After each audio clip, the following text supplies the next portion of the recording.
1500 কোটি টাকার সমপরিমাণ কৃষকদের 10,000 টাকা পর্যন্ত ঋণ সুদসহ মওকুফ করা হয়েছে, যাতে সারা দেশে কৃষকরা চাষাবাদ তারা আবার নতুনভাবে করতে পারে, নতুন উদ্যমে করতে পারে। পবিত্র রমজানে এভাবেই আপন হয়ে উঠুক সবাই ইসপির আপন করা স্বাদে। ইসপি আপন করা স্বাদ। আপনাদের কাছে প্রতিশ্রুতি দিয়েছিলাম যে আপনাদের গ্যাস সংকট সমস্যার সমাধান আমি করব। তিতাস গ্যাসের সাথে আমরা বৈঠক করেছি। এই এলাকার যে গ্যাসের যে পাইপলাইনের যে সমস্যা রয়েছে সেগুলোর বিষয়ে আমরা আলাপ আলোচনা করেছি এবং আজকেও আমি এইমাত্র ক্যাবিনেট মিটিং থেকে আসলাম। আমাদের একটা ক্যাবিনেট মিটিং ছিল, তো সেখানেও দেশব্যাপী যে জ্বালানি সংকট রয়েছে সেই ব্যাপারে আলোচনা হয়েছে এবং আমাদের সরকার 1 মাস হলো মাত্র আমরা সরকার গঠন করেছি। আমরা চেষ্টা করছি যে কিভাবে দ্রুত আমাদের গ্যাস সংকটও সমাধান করতে পারি, পাশাপাশি বৈশ্বিক যে যুদ্ধ অবস্থার মধ্যে দিয়ে আমাদের পৃথিবী যাচ্ছে সেখানে আমরা জ্বালানি সংকট কিভাবে মোকাবেলা করতে পারি সেই চেষ্টা আমরা করে যাচ্ছি।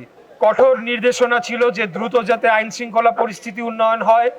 আমাদের এই অঞ্চলে নারী পুরুষ নির্বিশেষে সকল শ্রেণী পেশার মানুষ, সকল ধর্মের মানুষ, সকল বয়সের মানুষ যাতে দিনের যে কোনো সময় রাস্তাঘাটে নির্বিঘ্নে চলাফেরা করতে পারে, কারোর যাতে নিরাপত্তার কোনো বিঘ্ন না ঘটে সেটার জন্য আমরা নির্দেশনা দিয়েছি।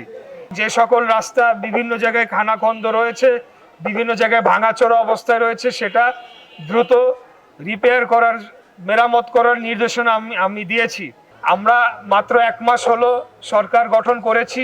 এর মধ্যে আপনারা দেখেছেন 1500 কোটি টাকার সমপরিমাণ কৃষকদের 10,000 টাকা পর্যন্ত ঋণ সুদসহ মওকুফ করা হয়েছে, যাতে সারা দেশে কৃষকরা চাষাবাদ তারা আবার নতুনভাবে করতে পারে, নতুন উদ্যমে করতে পারে।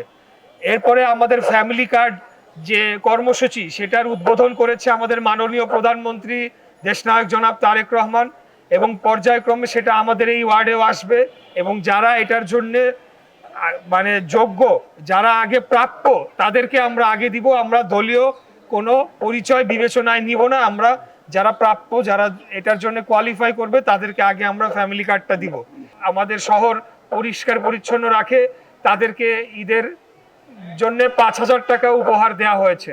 সারা দেশব্যাপী ইমাম, মুয়াজ্জিন এবং বিভিন্ন ধর্মীয় উপাসনালয়ে যারা কাজ করে, যারা দায়িত্বে থাকেন, তাদের জন্যও একটা মাসিক সম্মানীর চালু করা হয়েছে। আমরা চেষ্টা করছি দ্রুততম সময়ে আপনাদের যাতে আরো অন্যান্য যে সকল সমস্যা রয়েছে সেটা যাতে সমাধান করা যায়। বিশেষ করে ঈদের পরে আমরা বিভিন্ন জায়গায় যে বিশৃঙ্খলা রয়েছে, বিভিন্ন জায়গায় রাস্তাঘাট দখল করে বিভিন্ন স্থাপনা নির্মাণ করা হয়েছে, সেই ব্যাপারে আমরা পদক্ষেপ নিব, আমরা উদ্যোগ নিব। রাস্তাঘাট, ফুটপাত সেটা মানুষের এবং যানবাহন চলাচলের জন্য উপযোগী করে দেওয়া হবে, উন্মুক্ত করে দেওয়া হবে, সেটা আমরা আপনাদেরকে কথা দিয়ে গেলাম।